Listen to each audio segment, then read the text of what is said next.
Hola a todos, muchas bendiciones de parte de Dios. Es un placer, un gusto una vez más para mí el poder compartir el mensaje de la palabra de Dios, el traer la palabra de Dios a sus vidas. Sé que será de provecho, de bendición, así como lo ha sido para la mía.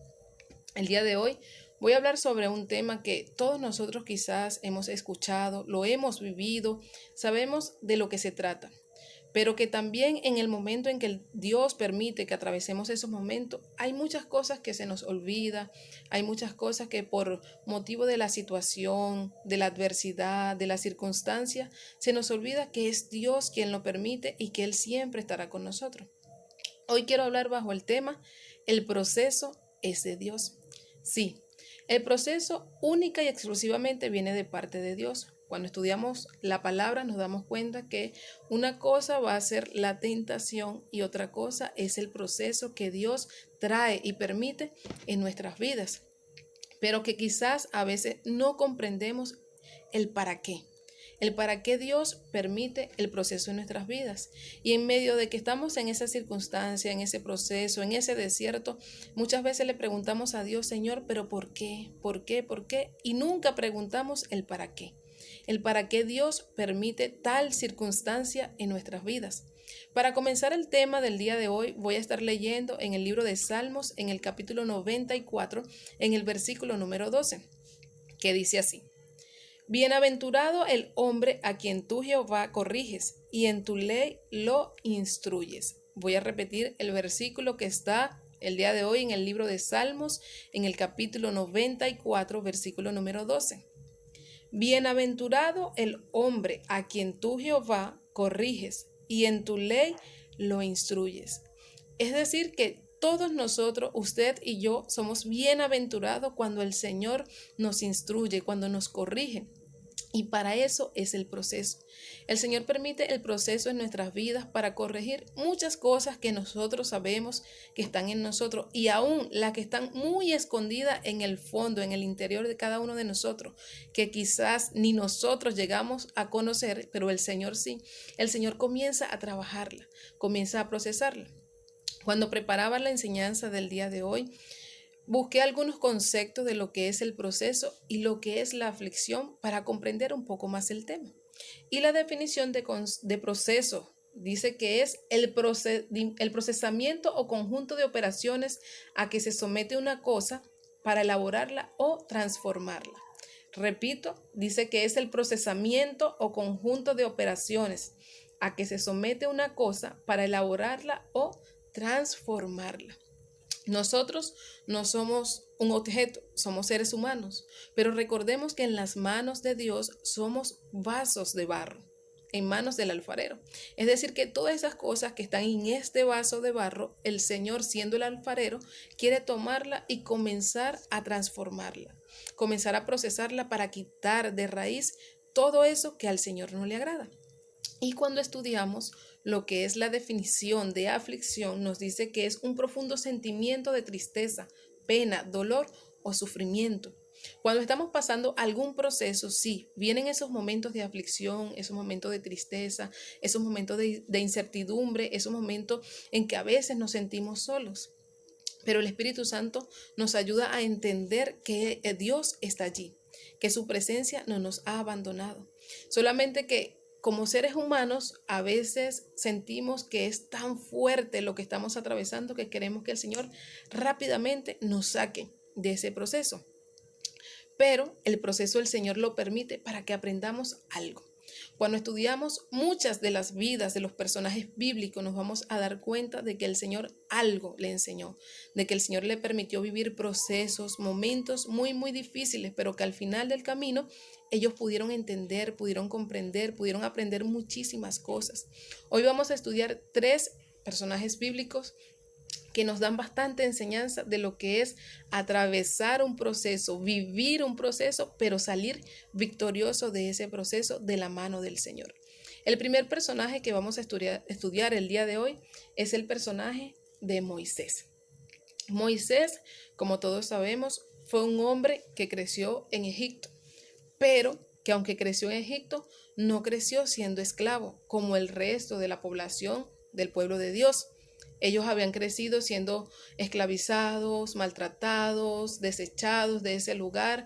O sea, lo oprimían de tal manera que dice la palabra de Dios que su sufrimiento, ese clamor, ese dolor subió delante de la presencia de Dios, y fue cuando Dios escogió a Moisés para que sacase a su pueblo de la tierra de Egipto.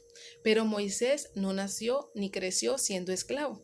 Aún Dios escogió a un hombre libre, sí, de su tierra, de su nación, sí, pero siendo libre para sacar a su pueblo de Egipto. Y dice la palabra del Señor que aunque Moisés pasó todo ese tiempo en el desierto junto al pueblo de Dios, el pueblo del Señor vivía quejándose, vivía queriendo una y otra cosa, repitiéndole una y otra vez al Señor, repitiéndole a Moisés que por qué lo habían sacado de la tierra de Egipto, si en Egipto tenían comida, si en Egipto tenían bebida, ahora iban a morir en el desierto. Entonces allí vemos dos panoramas, vemos al pueblo del Señor, pero también vemos a Moisés. Y somos nosotros los que determinamos cómo va a ser nuestra actitud en medio del desierto, en medio de ese proceso. El pueblo del Señor vivía quejándose una y otra vez, una y otra vez. Y aunque día a día veían que Dios no permitía que su calzado se desgastase, ni su ropa se dañase, ellos seguían quejándose. Mientras que Moisés siempre trataba de estar delante del Señor. Sí, en algunos momentos se afligió, en algunos momentos se molestó también, pero siempre trataba de estar allí delante de la presencia de Dios, reconociendo que sin Dios no podía hacer nada. E incluso cuando el mismo Dios le dice a Moisés que él junto al pueblo subiera al monte, pero que Dios no lo iba a acompañar, la respuesta de Moisés fue la respuesta que Dios espera de todos nosotros. Esa respuesta que Dios, me imagino que todos los días inclina su oído y espera que nosotros como sus hijos le podamos decir: Señor, si tu presencia conmigo no va, yo no voy a ningún lugar. Es lo que Dios está esperando de nosotros. En medio del proceso, en medio del tiempo que el Señor nos permita vivir para formarnos, para corregirnos, nosotros debemos aprender a depender totalmente, exclusivamente de Dios. Que nuestra dependencia no sea de nuestra economía, no sea de nuestro esposo o esposa, hijo, hermano, que no sea del vecino, del compañero de trabajo, que no dependamos de nadie, sino que aprendamos a depender única y exclusivamente de Dios. Sé que en medio del proceso van a haber personas que van a estar allí a nuestros lados, nos van a ayudar, nos van a fortalecer en la fe, sí, pero nuestra dependencia, el saber que nuestra respuesta, que esa formación que Dios quiere en nuestra vida solamente va a venir de Él. Recordemos que cuando el Señor nos permite vivir un proceso, no es para que nosotros le podamos demostrar algo a Dios, no, porque Dios todo conoce de nosotros, sino que Dios permite el proceso para revelarnos a nosotros qué es lo que Él quiere cambiar de nuestras vidas. Entonces, en primer lugar, debemos aprender dependencia de Dios, exclusiva, total. Decirle al Señor: Señor, si tu presencia no está, si tu presencia no va conmigo, yo no iré. Saber que Dios quiere que cada día escuchemos su voz, atendamos a su llamado. Entonces, en primer lugar, dependencia total y exclusiva de Dios. El segundo personaje que vamos a estudiar un poco el día de hoy es el personaje de José. Todos quizás en alguna oportunidad hemos escuchado esa historia. José fue vendido por sus hermanos, fue esclavo, fue a la cárcel, vivió momentos que no debió pasar, pero que Dios permitió para formar su carácter. Y usted se preguntará, ¿pero cómo que para formar su carácter? Cuando vemos toda la historia de José y vemos que desde el momento en que él tuvo los dos sueños, donde él veía que el sol, la luna, las estrellas se inclinaban a él, y se lo contó a sus padres, se lo contó a sus hermanos, ellos se molestaron con él, y aunque vemos que fueron los hermanos de José quienes primero interpretaron el sueño de José y no fue el mismo José, sino sus hermanos y su padre, aunque José vio esos sueños, aunque Dios le puso eso en su corazón, tuvo que pasar aproximadamente 13 años para haber cumplido ese sueño en su vida. Cuando Dios nos permite a nosotros vivir un proceso, Dios no nos da un tiempo específico, Dios no nos da un lapso, Dios solamente nos permite vivir el proceso y somos nosotros los que debemos aprender día a día en el proceso. En el caso de José, nos damos cuenta de que Dios formó su carácter, de que Dios cambió algo en él. ¿Y dónde nos damos cuenta de eso? Al final de la historia, cuando los hermanos de José llegan a la tierra de Egipto en busca de alimento, porque ya no había alimento allá en Israel, nos damos cuenta que al principio José se afligió de ver a sus hermanos, lloró amargamente, pero los perdonó. ¿Cuántos de nosotros estamos capacitados para luego de vivir un proceso con alguien que nos maltrató, con alguien que nos señaló, con alguien que dijo de nosotros cosas que no eran verdad? ¿Cuántos de nosotros podemos decir que le hemos perdonado de verdad, de corazón? Que quizás vienen esos pensamientos de esa situación a nuestras vidas, pero que ya no lo recordamos con dolor, que ya no lo recordamos con amargura, que ya no lo recordamos deseando que a esa persona le vaya aún peor de lo que nos fue a nosotros. Y eso lo vemos en José. Dios, a través de eso, aproximadamente esos 13 años, pudo formar el carácter de José para que cuando él pudiera vivir ese momento, ese tiempo frente a sus hermanos, él pudiera decir desde su corazón que los perdonara. Y no solamente los perdonó, sino que les pudo ayudar con alimento, los pudo ayudar con tierra para tenerlos allí cerca para vivir. Eso es lo que Dios quiere en medio de nuestro proceso. Nosotros debemos cada día pedirle al Señor que sea Él quien abra nuestros ojos espirituales, que despierte nuestros oídos para ver, para oír lo que el Señor quiere enseñarnos, qué es lo que el Señor quiere corregir durante un proceso en nuestras vidas. Decirle al Señor cada día: Señor, ¿qué es lo que tú me quieres enseñar? ¿Qué es lo que debo cambiar? ¿Cómo puedo corregirlo? Y repetir lo que decía Moisés: si tu presencia no está conmigo, Señor, no permita que yo vaya a ningún lugar. Entonces, en primer lugar, en medio de nuestro proceso, aprendamos dependencia total y exclusiva de parte de Dios. Y en segundo lugar, aprendamos a que Dios quiere formar nuestro carácter. Dejemos que el Espíritu Santo de Dios forme nuestro carácter. Y el tercer y último personaje que vamos a estar viendo el día de hoy es el personaje de Saulo, Pablo, como muchos los conocemos. Saulo era un hombre que perseguía a la iglesia, que maltrataba a la iglesia, que apedreaba, que lo metía a prisión. Siempre estaba detrás de la iglesia, no para hacerle bien, sino para hacer el mal. Pero cuando él se encontró de frente con la presencia de Dios, algo en él cambió.